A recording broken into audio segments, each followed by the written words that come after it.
Welcome back to our channel where we provide updates and undisclosed narratives on Catherine, Princess of Wales, and her royal family. We are excited to share the following news. Palace in turmoil after Duchess Sophie reveals a shocking betrayal of Princess Beatrice's husband. A report said that Prince William has a significant plan to restructure the operations of the royal family. Many secrets are being revealed. The issue concerning Prince Andrew and his family has recently garnered significant attention. A recent revelation by Duchess Sophie, an ally of Prince William, has disclosed a multi-million-pound misappropriated royal fund associated with Princess Beatrice's spouse, which has astonished many. In this video, we shall uncover what is beyond the Windsor door. For centuries, the British monarchy has endured conflicts, insurrections, and popular discontent, its survival often reliant on a precarious equilibrium of tradition and adaptability. In an age characterized by digital openness and constant examination, the most significant danger may come not from external forces but from internal sources. The royal family is grappling with a significant betrayal concealed from public scrutiny, which challenges the concepts of duty and love, perhaps altering the definition of loyalty within the contemporary Windsor dynasty. This narrative recounts how Sophie, the Duchess of Edinburgh, a resolute and often undervalued member of the firm, unveiled a complex financial plot that included Princess Beatrice's spouse, the flamboyant property tycoon Edoardo Mapelli Mossi. It is a tale of steadfast perseverance, startling revelations, and the poignant decisions that ensued, a crisis that concluded not with a public display, but with the discreet, resolute verdict of the Crown. Sources with inside information indicate that a regular audit in fall 2025 escalated into a comprehensive internal inquiry, uncovering a multi-million-pound plot to misappropriate cash from the late Queen Elizabeth II's private estate. The repercussions have been significant, leading to judicial proceedings, a broken marriage, and a substantial reconfiguration of authority and trust within the royal family. This is the conclusive narrative of the scandal that the palace has endeavored to conceal, a story of avarice, sorrow, and the final cost of safeguarding the institution. The ink blot on the ledger. The cold of a late London autumn in 2025 seemed to permeate the robust stone walls of Buckingham Palace, reflecting a tension that had been accumulating for months. Situated in the East Wing, apart from the opulent staterooms and frequented courtyards, the Royal Finance Office serves as a pivotal hub of understated authority, where centuries of riches are administered with meticulous discretion. It was here, among the subdued hum of servers and the aroma of aged paper and modern technology, that Sophie, Duchess of Edinburgh, began the endeavor that would expose a dynasty's meticulously concealed secrets. Sophie, poised and collected, known for her thoroughness, that garnered the quiet admiration of the late Queen Elizabeth II and King Charles III, was conducting a monthly examination of the private estate finances. These funds were not derived from the public resources of the sovereign grant, but rather from the personal fortune of the king, an account enriched by centuries of royal stewardship. Such audits were often systematic and foreseeable processes, meticulous endeavors that seldom get media attention, but are crucial for the crown's stability. That morning, however, an unusual sensation prevailed. The atmosphere was laden with implicit apprehension. Sophie occupied a position at an elongated wood desk, her keen blue eyes scrutinizing the illuminated spreadsheets shown on her computer. For hours, she meticulously sketched columns of numbers, her hand moving with a studied, steady cadence. All was in accordance until it was not. Amidst authentic spending and investments, there was a line item that halted her abruptly. A solitary seven-figure transaction to an unfamiliar entity, Mapelli Mossi Limited. Sophie halted the name, a jarring element in the harmony of known narratives. Her thoughts accelerated, analyzing the peculiar assemblage of words. Mapelli Mossi. It was a sloppy but pompous anagram. The letters reorganized in her mind with disturbing clarity. Mapelli Mossi. Edoardo Mapelli Mossi, the refined and aspiring property entrepreneur, is married to Princess Beatrice, the niece of her husband, a familial relation. The amount next to the name was astonishing, a transfer of several £1 million conducted a few months before. There was an absence of an appropriate royal license financial records and a definite aim. In the rigorously structured realm of royal money where each pound is linked to history and etiquette, such a transaction was not only an aberration, it was a declaration of hostilities. It suggested a well-crafted deception that took advantage of the family's inherent trust. Her pulse accelerated. Inclining nearer her breath obscuring the screen, she contemplated the potentialities. A typographical mistake. An incorrectly filed entry. Was she seeing the first strand of a conspiracy? A remote clock struck the hour, its grave tone reverberating throughout the quiet office. The fog outside London intensified, enveloping the castle in an eerie silence. Sophie rose from her chair and closed the substantial office door, her intuition refined by 2 decades inside the royal sphere. She understood that the most subdued scandals were often the most detrimental. She called Henry Grayson, a reliable senior financial advisor and deputy keeper of the privy purse, whose allegiance to the institution was unequivocal. His response validated her worst anxieties. Grayson, often composed, turned pale upon seeing the entry. His gaze flickered to the door before his utterance, his voice a subdued whisper. "Your Royal Highness," he said, his professional demeanor faltering. "There are directives from higher authority. Instructions." Sophie insisted, her tone resolute. From whom Grayson paused, the stillness extending between them. "It is advisable to refrain from posing excessive inquiries," he murmured. "Certain accounts are intended to remain closed." The solitary sentence instilled a shiver in Sophie more frigid than the November air outside. For months, rumors have circulated about Queen Camilla's financial reorganizations, subtle but substantial changes in the management of royal assets after indications of the king's declining health. Certain courtiers referred to it as modernization, an essential measure to optimize the monarchy's extensive and intricate assets. Whispers circulated on a subtle consolidation of power characterized by the formation of new allegiances and the abandonment of former ones. However, this experience seemed distinct. This was not a strategic reorientation. It seemed personal and predatory. Sophie comprehended the fragility of her situation. An erroneous allegation might damage reputations and disrupt familial stability. Neglecting it and allowing a possible decay to develop might irreparably undermine the monarchy's already tenuous covenant of trust with the people. Later that evening, inside the confines of her Bagshot Park apartment, the gravity of her revelation weighed hard upon her. Gazing over the fog-laden gardens, she saw the autumn leaves fall, each a clandestine message to the earth. She contemplated Beatrice, a young lady who had ultimately found happiness, and Eduardo, whose charisma and drive had been eagerly embraced by the family. A steadfast determination solidified inside her. If corruption had infiltrated the royal lineage, she would reveal it regardless of the name associated with the transfer or the personal repercussions involved. She returned to her workstation, the harsh glow of her laptop, lighting a face marked by resolve. This ink stain, she resolved, shall not disappear without recognition. As the clock chimed midnight, the reverberations of her vow seemed to resonate through every ornate hallway of the royal estate, heralding the imminent resurgence of a long-suppressed truth.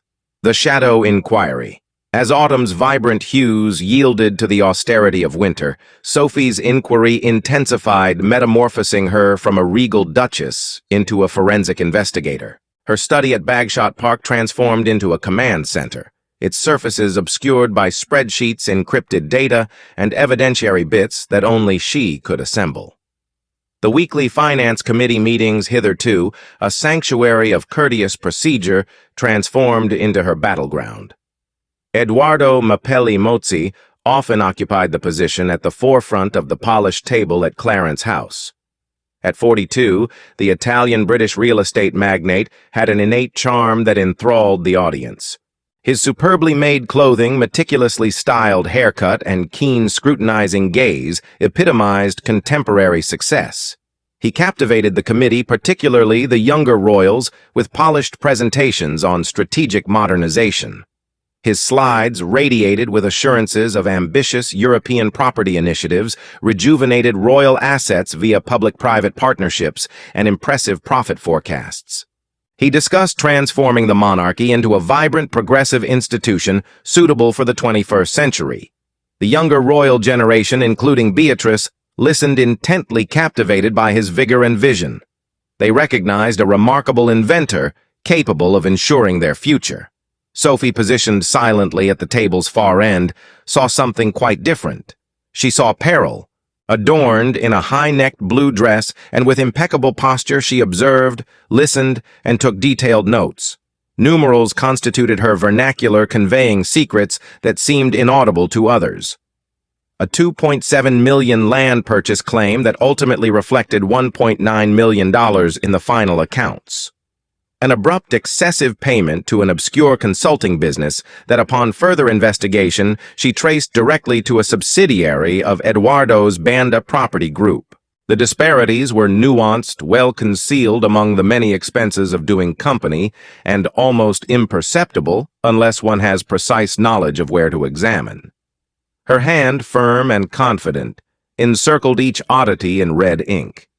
She saw that a frontal confrontation would be useless. Eduardo was too suave and overly equipped. She began a discreet campaign, drafting a series of exact, dispassionate letters to the royal auditors, highlighting discrepancies for clarification. She anticipated the ensuing consequences. The counteroffensive was rapid and covert. Eduardo's demeanor in meetings transitioned from cordial to patronizing.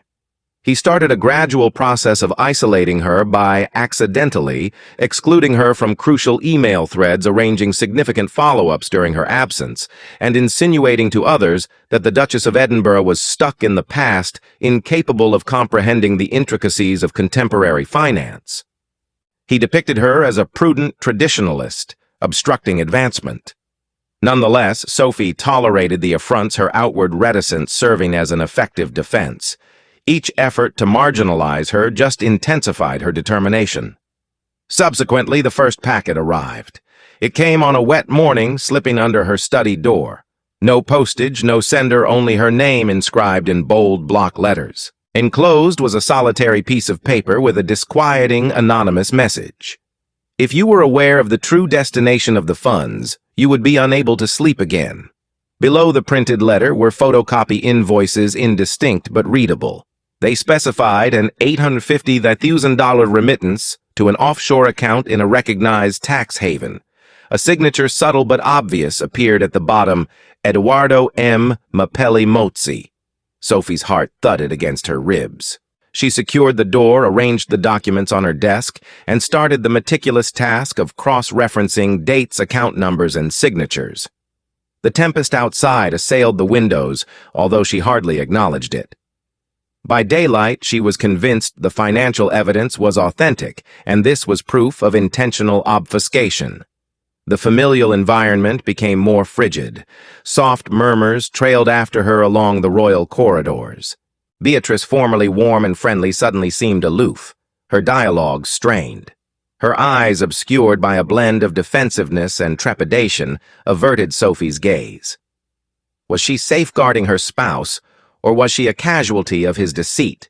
Even Sir Reginald Thornton, the king's unflappable private secretary, evaded her questioning with adept diplomatic finesse, although the discomfort in his eyes revealed his true feelings. The walls felt constricting. 1 week later, a second package materialized in the same fashion. This instance included a little USB drive. Her palm quivered as she connected it to her encrypted laptop. Following a brief interval of silence, Eduardo's words resonated across the quiet chamber. Composed, assured, and unequivocally incriminating. He was engaged in a conversation on clandestine transactions, fictitious accounts, and the misappropriation of cash from a royal charitable initiative. Maintain discretion, his voice directed an unidentified recipient. The board will not challenge financing sanctioned by the monarchy. It is the ideal disguise. The voice was indubitable. However, who was the sender? A dissatisfied employee, an adversary, or some individual inside the palace who apprehended Eduardo's desire, but lacked the authority to confront him directly? Sophie gazed at her reflection on the dim screen. Her gaze was resolute, her jaw clenched. Retracement was not an option. She finally comprehended the whole magnitude of what was at risk. For Eduardo, the crown represented not a holy obligation, but a financial tool, a means to launder money, establish a private empire, and attain a degree of authority that went beyond simple affluence. For Sophie, this was beyond mere accounting issues. It pertained to honor justice and safeguarding the institution to which she had pledged her allegiance. Every hallway now resembled a labyrinth of enigmas, with each kind smile serving as a possible facade. The atmosphere inside the palaces became more oppressive, as if the walls had acquired the ability to eavesdrop. Sophie traversed with unwavering determination, each stride resonating with intent. The external storm had reached its zenith, but the true upheaval was still to arrive. The encounter at Royal Lodge. The wind howled across Windsor Great Park that afternoon, shaking the antique windows of Royal Lodge as if signaling an alarm. Sophie maneuvered her black Range Rover through the towering iron gates, her camel coat trailing behind her as she exited the car. She did not make a prior call. This was not a social engagement. It was an ambush. She needed the element of surprise to dismantle the refined veneer and reveal the unvarnished reality she now had. She discovered them in the secluded tea room, an area often imbued with warmth and mirth. The aroma of bergamot and wood smoke intertwined with an almost tangible tension. Princess Beatrice positioned herself near the hearth, her customary vivacity replaced by a fragile skepticism. Eduardo reclined on a couch across from her, exuding an air of easy assurance, but a fleeting glimmer of apprehension in his eyes revealed his true feelings when Sophie arrived. No one provided her with tea. Sophie refrained from sitting. She positioned a slender leather folder on the vintage coffee table situated between them. "You must observe this," she said, her tone subdued, but imbued with the gravity of an ultimatum. For an extended duration, the crackling fire was the only source of sound in the quiet. Subsequently, Sophie started. Her tone was deliberate, her remarks like shards of glass, each inflicting a deeper wound than the preceding one. She delineated the chronology, the bank transactions, the shell corporations, the absent monies, and the offshore accounts. Every item was substantiated by a document she extracted from the folder. Beatrice's poise disintegrated first. A deep scarlet blush enveloped her face, her flaming red hair around her anger like a blazing halo. "This is preposterous," she exclaimed, rising hastily, causing her chair to scrape across the hardwood floor. "You have consistently harbored resentment for him. You harbor resentment against our pleasure and his contemporary ideal for the family. Do you believe the Wessexes are the exclusive individuals who comprehend integrity?" Her voice quivered, a blend of fury and a profound, more delicate apprehension. Eduardo's facade of charisma started to falter. His eyes flicked to the folder and then away as if its contents were hazardous. "You are misinterpreting the data." "Sophie," he said calmly, his tone a soft, soothing murmur. "These represent intricate multinational investments, not larceny. All transfers received authorization at some level." Sophie stayed calm. She pulled out a little digital recorder from her handbag, calm and disinterested. She started playback. The chamber echoed Eduardo's voice, composed, deliberate, clear. "Be discreet. Board will not review monarchy-approved money. This disguise is perfect." The words remained like toxic smells. Beatrice stopped her anger, turning to astonishment. Her husband's once trustworthy voice suddenly sounded like a confession. She frantically searched his face for a denial explanation or anything to contradict what she had heard. He gave none. His face showed calm apprehension. The discussion then fell into a tense quiet. Beatrice wandered their luxurious St. James's Palace home, which suddenly appeared empty and foreign. The hall grandfather clock turned into an awful noise. To find a focus, she organized Eduardo's home office. While organizing things on his desk, she touched a large envelope under a leather-bound ledger. She hesitated. In relief, the envelope had the royal seal. Her stomach twisted. Her hands trembled as she opened it. Eduardo's assured signature was on professional stamped documents within. The documents showed that his own company, Banda Property, was the only beneficiary of a series of successful royal rebuilding programs he had promoted in meetings as crown interests. Millions of pounds redirected for upgrades. Her heart dropped like a stone. This was not misinterpreted. It wasn't wrong. It was premeditated treason against her, her family, and the institution she was trained to protect. Eduardo returned the next evening with confidence and a kinder tone as he tried to fix the problem. "These are vital risks, B," he said, passing his hand to her. "I am protecting our future. Our future." His touch was strange, and his words were empty. Beatrice glanced at the wall portraits of predecessors who had survived war scandal and exile to preserve the family's honor. Their painted eyes stared at her, asking quietly, profoundly, what would she do? Beatrice sat alone at her desk with the damning papers that night while the castle slept. She was devastated by a broken trust, not frightened. She turned on her laptop, found the contract's encrypted files on his server, and replicated them. She wrote a short, emotional note as the first gray light of dawn broke through the drapes. She put it in an envelope with a USB drive containing the found data. She dispatched it to Bagshot Park by a dependable courier before she faltered. The note said, "You were right. Guard this family, regardless of cost." As the sun rose over the Thames, an unlikely but powerful alliance was formed based on duty and pain. Sophie's storm was about to explode in the palace's quiet passageways. Council chamber debate. In a seldom-used council room at Buckingham Palace with dark wood polished brass and a history of secrets, the royal household's leaders met. It was more tense than the chandeliers above, a tribunal, not a customary assembly. The day of reckoning. Sophie appeared first, her face incomprehensible, but her eyes sharp. Princess Beatrice followed her pale but resolute eyes onward. When Edoardo Mapelli Mozzi came, his attractiveness was a front for misery. At the large polished table stacks of papers loomed like silent nags. The meeting began unexpectedly. A forensic accountant hired by the royal family gave the findings. Stolen money, confusing offshore accounts, and a network of bogus firms in Italy and the Caribbean were shown on a broad screen. The financial trend was clear and well recorded. All events culminated in Edoardo Mapelli Mozzi. Edoardo reclined on his chair to seem relaxed.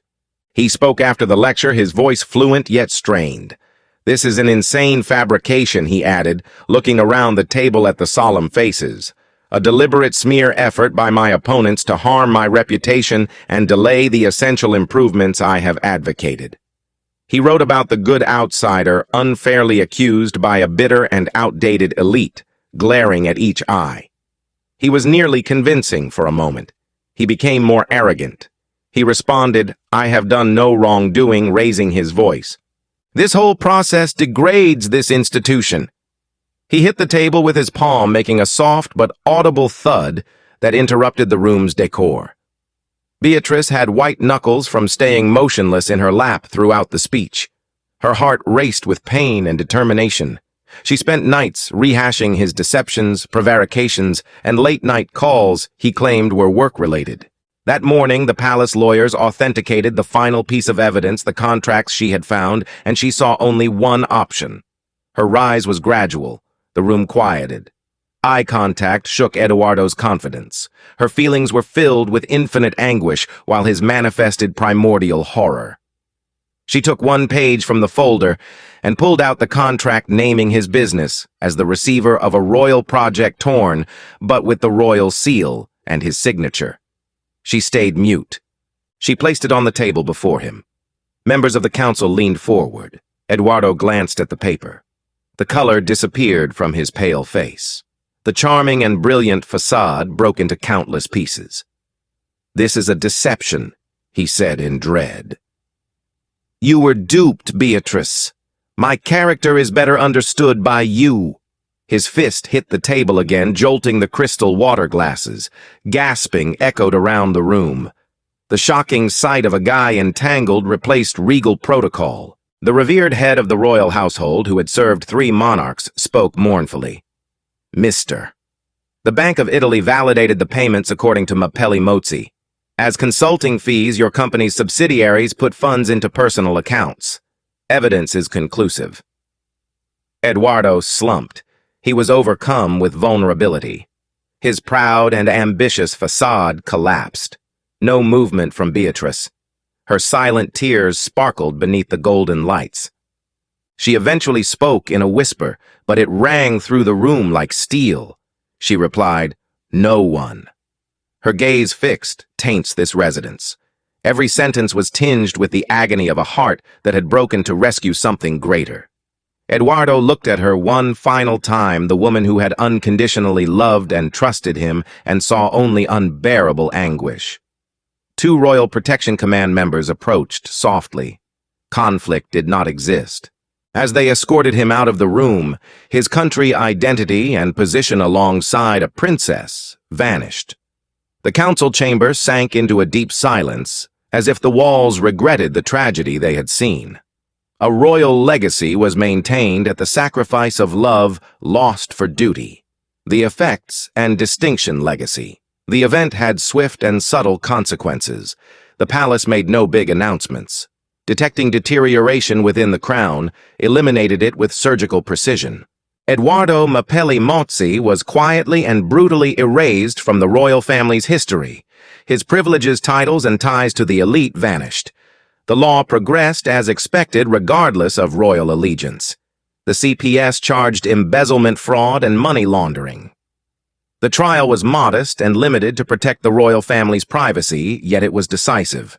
Convicted and humiliated, Eduardo disappeared from Savile Row suits and social columns, becoming a cautionary tale whispered in authority. Princess Beatrice made a difficult but respectable choice when her marriage ended. She requested to relinquish her royal duties during her personal anguish. To protect her children from the lasting repercussions of their father's disgrace, she withdrew from London to a secluded, exclusive estate. The intricate mansion was surrendered for lush pastures and the steady rhythm of a life away from the spotlight. Her self-imposed exile was a premeditated act of honor, purifying the monarchy's dignity through quiet suffering. Sophie, Duchess of Edinburgh, then showed great honesty. Her thorough evidence maintained her reputation. She became a family leader and disciplinarian, not just Prince Edward's spouse. She oversaw a complete revamp of the royal household's finance operations to prevent future violations. Her participation at council sessions marked a new era of openness and responsibility. Princess Beatrice left the greatest crisis legacy. In the monarchy's secret archives, her laying that damning document on the council table, an act of tremendous courage and merciless self-sacrifice, will be important. She destroyed her life to protect her birth institution by valuing truth over love and duty over pleasure. She relinquished the facade of an ideal marriage and the affection within her heart to uphold a principle greater than herself. Beatrice carried a weight greater than any crown, showing that true royal courage is sometimes measured by quiet, terrible choices taken for a greater purpose. Her and Sophie's vigilante acts created a painful but necessary purification, strengthening the crown's resilience and unwavering commitment to duty. The scandal wounded the monarchy, but it restored its resolve, ensuring its legacy would live on stronger and more vigilantly. Thank you for watching the video. Please let us know your thoughts and say goodbye for now.